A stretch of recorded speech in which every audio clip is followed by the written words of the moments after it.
people think Queen's greatness was about hits, but this song was about trust, and trust is far more dangerous than success. There are great songs. There are ambitious songs.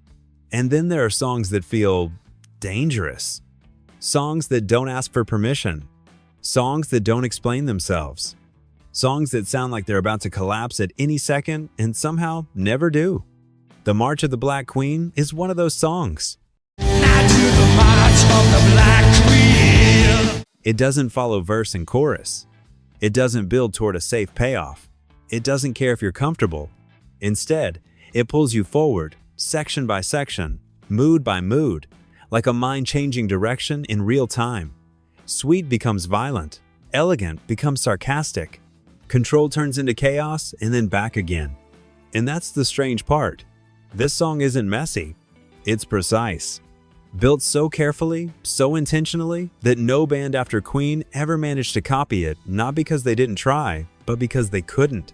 Too many moving parts. Too many personalities colliding. Too much risk packed into a single piece of music. And maybe that's why this song was never a single. Why it was rarely played live in full. Why even Queen seemed to treat it with caution. Because this wasn't just a song. It was a test. A test of how far Queen could go before losing control. And a warning of how far they were about to push music itself. But to understand why this song exists at all, we have to go back to a moment when Queen didn't yet know what Queen was supposed to be. Before we continue, if you love the stories of Freddie Mercury and Queen and want to help keep his legacy alive, subscribe to this channel, like, and share.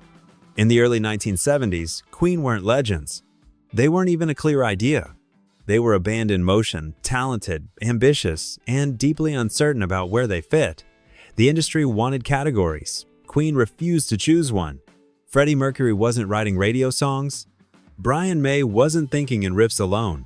Nothing about the band felt settled.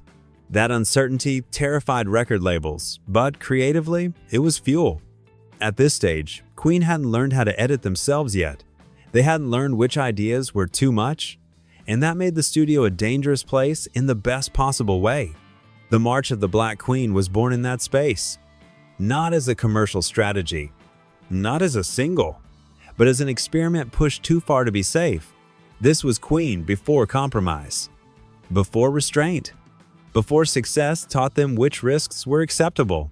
The band wasn't chasing identity, they were colliding ideas until something survived. And what survived wasn't tidy. It was theatrical, unstable, excessive, a song that moved like a mine refusing to slow down. This wasn't Queen trying to impress anyone. It was Queen discovering what they were capable of without yet realizing the consequences.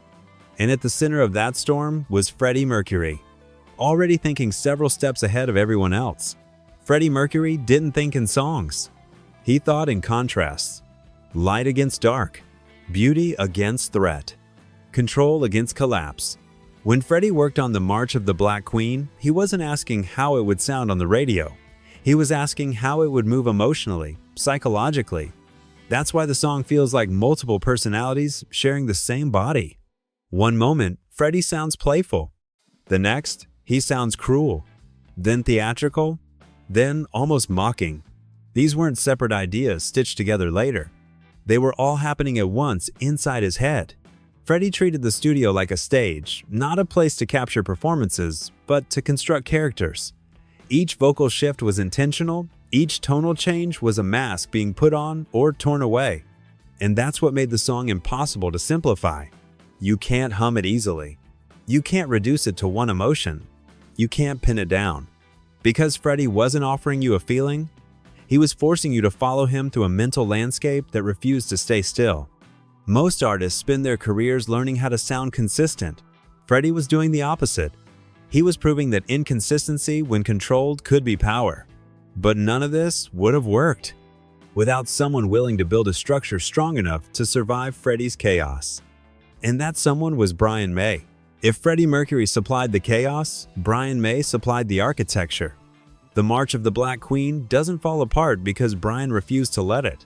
While Freddie leapt between emotions, Brian designed a soundscape that could bend without breaking. This wasn't guitar playing. It was orchestration.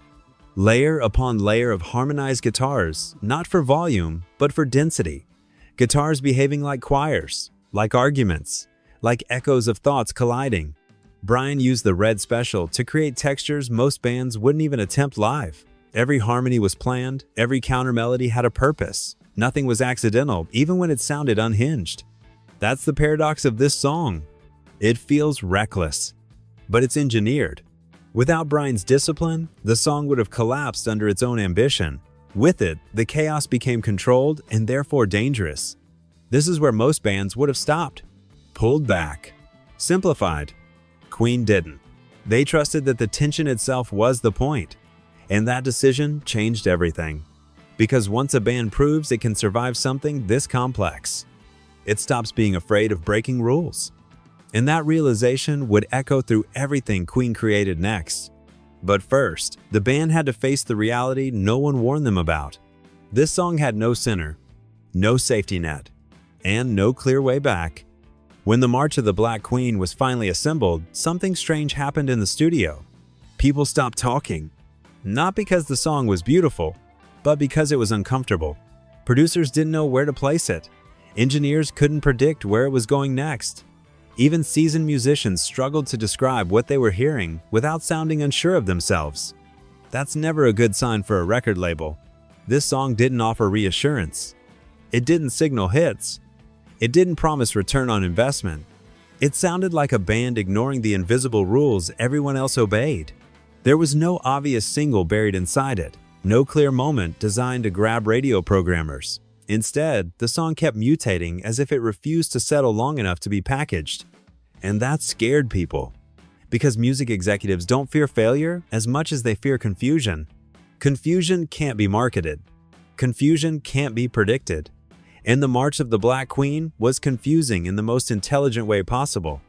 It demanded attention without explaining why. It rewarded listening without promising comfort. This wasn't background music. It wasn't friendly. It wasn't obedient. And quietly, without anyone saying it out loud, a realization began to form in the room. This song wasn't going to make Queen famous, but it might prove something far more dangerous. That Queen were capable of going places no one else could follow. And once you show that, there's no pretending you're normal again. Plenty of bands heard the March of the Black Queen and thought the same thing. We could do something like that. None of them ever did. Not because they lacked skill, but because they misunderstood the real challenge. The difficulty wasn't the time changes. It wasn't the harmonies. It wasn't even the theatricality. The real problem was authority. This song only works if everyone involved fully commits without blinking to every sudden shift, every tonal contradiction, every emotional reversal. Most bands hesitate. They smooth the edges. They explain the transitions. They protect the listener. Queen didn't. Freddie didn't soften the drama. Brian didn't simplify the structure. Roger and John didn't rein it in. Each member trusted that the others would hold the line, even when the song felt like it was pulling itself apart. That kind of trust can't be copied. You don't rehearse it. You don't engineer it. You earn it. That's why bands influenced by Queen borrowed fragments, instead operatic vocals, layered guitars, theatrical imagery, but never the full architecture. Because the March of the Black Queen isn't impressive in pieces. It only works as a whole. And attempting the whole thing without absolute confidence doesn't just fail. It exposes you. Which is why, quietly, the song became something musicians admired, but avoided. There's an unspoken tension inside the March of the Black Queen. It's not just theatrical. It's not just dramatic. It feels like a warning. A warning about excess. About ambition. About what happens when creative control goes unchecked even when it produces brilliance. Freddie sounds intoxicated by his own imagination. Brian sounds like he's racing to contain it. The music teeters between triumph and collapse. And that's what makes the song unsettling in hindsight, because it foreshadows Queen's future. This was the moment they proved they could do anything, which also meant they would eventually try everything. Some ideas would soar, others would divide fans. Some would confuse the very audience that once followed them blindly. The March of the Black Queen isn't just a technical achievement. It's the first crack in the wall. The point where Queen crossed from ambitious to fearless. And fearlessness, without restraint, always comes with a price. That's why the band rarely returned to this level of complexity again. Not because they couldn't, but because they understood the danger. Once you reveal how far you can go, the world starts expecting you to live there. And living at the edge forever eventually costs something, but that realization came later. For now, Queen had done something irreversible. They had built a song so perfect in its chaos that it quietly changed what was possible. After the March of the Black Queen, something subtle changed inside the band. Not publicly, not in interviews, but in behavior. Queen never tried to write another version of this song. They never attempted a sequel, never chased the same internal chaos again with the same intensity. And that wasn't an accident, because everyone in that room knew the truth. This wasn't a formula, it was a limit test. They had reached a point where pushing further wouldn't create something new, it would create something unstable. So Queen evolved instead of repeating themselves. They turned complexity into clarity, opera into hooks, excess into precision. Bohemian Rhapsody would later take operatic ambition to the mainstream, but notice the difference. That song guides the listener. It holds your hand through the madness. The March of the Black Queen does not. It throws you in and expects you to swim. And that's why the band respected it enough to leave it alone. Some creations aren't meant to be improved. They're meant to stand untouched as proof. Proof that at one moment in time, four musicians trusted each other enough to abandon safety entirely. And survived it. Listen to the March of the Black Queen today, decades later, and it still doesn't sound safe. It doesn't sound vintage. It doesn't sound nostalgic. It doesn't sound polite. It sounds like something that shouldn't exist, but does. Modern production tools could recreate every technical element with ease. Infinite tracks, perfect tuning, flawless edits, and yet no one has recreated the feeling. Because danger doesn't come from complexity anymore. It comes from commitment. This song commits to every idea fully, even the ones that contradict each other. There's no irony, no self-awareness, no apology. That's what makes it uncomfortable in a modern context. Today's music is designed to survive algorithms. This song was designed to survive doubt. It doesn't care if you like it. It doesn't slow down to be understood. It doesn't explain itself.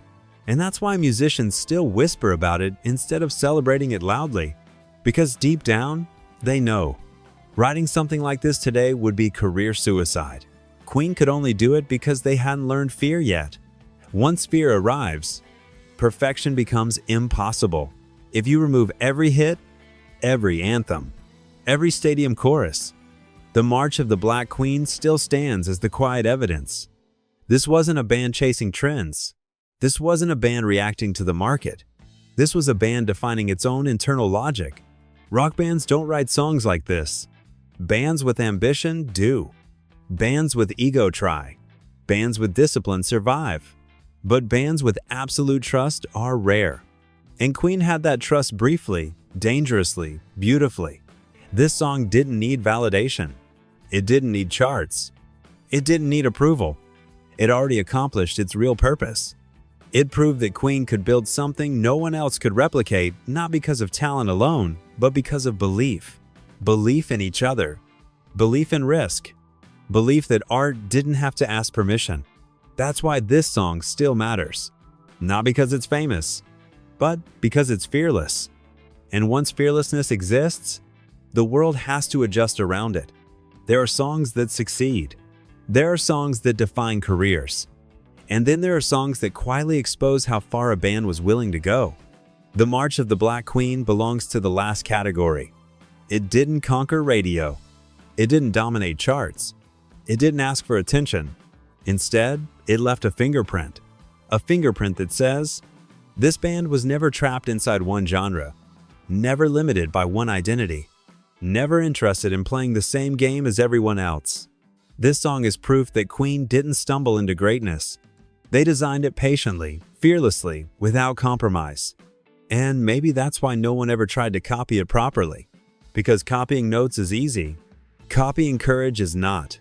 Queen wrote this song before the world demanded perfection. Before fear became part of the creative process. before success taught artists how much they had to lose. That moment only happens once. And when it passes, all you can do is leave evidence behind. If this story changed the way you hear Queen even a little, take a second to like this video. It helps these stories reach the people who care about music beyond the surface. Subscribe if you want more deep dives into the moments where legends stopped playing safe and rewrote the rules. And tell me in the comments, which Queen song do you think the world still hasn't fully understood? Some songs end, others echo. This one never stopped marching.